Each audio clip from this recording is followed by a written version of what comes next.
सोचिए, जिनकी जिम्मेदारी हमारी सुरक्षा की हो, अगर वही हमारी जान के दुश्मन बन जाएं, तो न्याय कैसा दिखेगा। हाल ही में स्थानाकुलम मामले में आए एक फैसले ने ठीक इसी सवाल का जवाब दिया है और पूरे देश को हिलाकर रख दिया। देखिए, ये सिर्फ एक कोर्ट का जजमेंट नहीं था। ये तो उम्मीद की एक किरण थी। एक ऐसा फैसला जिसने ये साफ कर दिया कि पावर का गलत इस्तेमाल करने वालों को भी जवाब देना पड़ता है। तो चलिए समझते हैं कि ये पूरी कहानी आखिर शुरू कहाँ से हुई। तो सबसे पहले बात करते हैं उस ऐतिहासिक फैसले की जिसने लोगों का कानून पर भरोसा फिर से मजबूत कर दिया। तो हुआ ये कि साल 2024 में तमिलनाडु के स्थानुकुलम में एक अदालत ने कुछ पुलिस वालों को कड़ी सजा सुनाई। और ये कोई मामूली केस नहीं था, ये वो केस था जिस पर पूरे देश की नजरें टिकी थीं। और बात भी बड़ी थी, जिन पुलिस वालों पर लोगों की हिफाजत का जिम्मा था, उन्हीं को हत्या का दोषी पाया गया। कोर्ट का ये फैसला अपने आप में एक बहुत बड़ा मैसेज था। लेकिन सवाल ये है कि आखिर हुआ क्या था? ऐसी क्या घटना घटी कि कोर्ट को इतना बड़ा, इतना ऐतिहासिक फैसला सुनाना पड़ा? इस पूरी कहानी को समझने के लिए हमें थोड़ा पीछे जाना होगा। चलिए चलते हैं साल 2020 में, जून के महीने में, जब एक बहुत छोटी सी बात एक भयानक हादसे में बदल गई। ये हैं पी जयराज और उनके बेटे जे बेनिक्स। तमिलनाडु के थूथुकुडी जिले में इनकी एक छोटी सी मोबाइल की दुकान थी। अपना गुजारा चलाते थे और फिर सब कुछ बहुत बहुत तेजी से हुआ। 19 जून, लॉकडाउन का समय था। उन पर आरोप लगा कि उन्होंने अपनी दुकान बस कुछ देर ज्यादा खुली रखी। इसी बात पर उन्हें अरेस्ट कर लिया गया।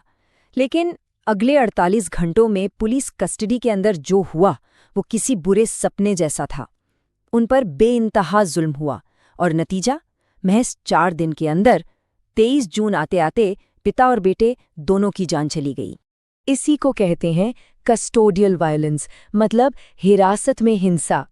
सीधे शब्दों में समझे तो जब कानून के रखवाले अपनी ही कस्टडी में किसी इंसान के साथ इतनी बर्बरता करें कि उसकी मौत हो जाए।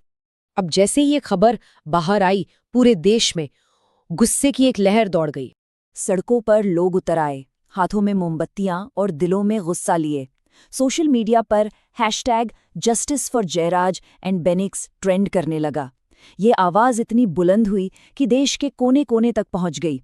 मतलब ये सिर्फ एक घटना नहीं रह गई थी, ये पुलिस ब्रूटैलिटी के खिलाफ एक सिंबल बन गई। तो सवाल ये है कि जब पूरे देश में इतना गुस्सा था तो इसका असर क्या हुआ? न्याय का पहिया कैसे घूमा? चलिए देखते हैं कि इंसाफ तक पहुंचने का ये रास्ता कैसा था। सबसे पहले तो लोगों का गुस्सा काम आया। उनकी आवाज़ ने सरकार पर एक्शन लेने का दबाव बनाया। मामला इतना गंभीर था कि इसकी जांच देश की सबसे बड़ी एजेंसी सीबीआई को सौंप दी गई। सीबीआई ने जब जांच शुरू की तो एक एक करके सारी सच्चाई सामने आने लगी। ये साफ हो गया कि ये कोई हादसा नहीं था, ये तो ह्यूमन राइट्स का खुला उल्लंघन था। और बस इसी मजबूत जांच के आधार पर कोर्ट ने अपना वो ऐतिहासिक फैसला सुनाया। पर रुकिए, ये फैसला सिर्फ कुछ पुलिस वालों को सजा देने तक ही सीमित नहीं है। इसका असली मतलब इससे कहीं ज्यादा गहरा है।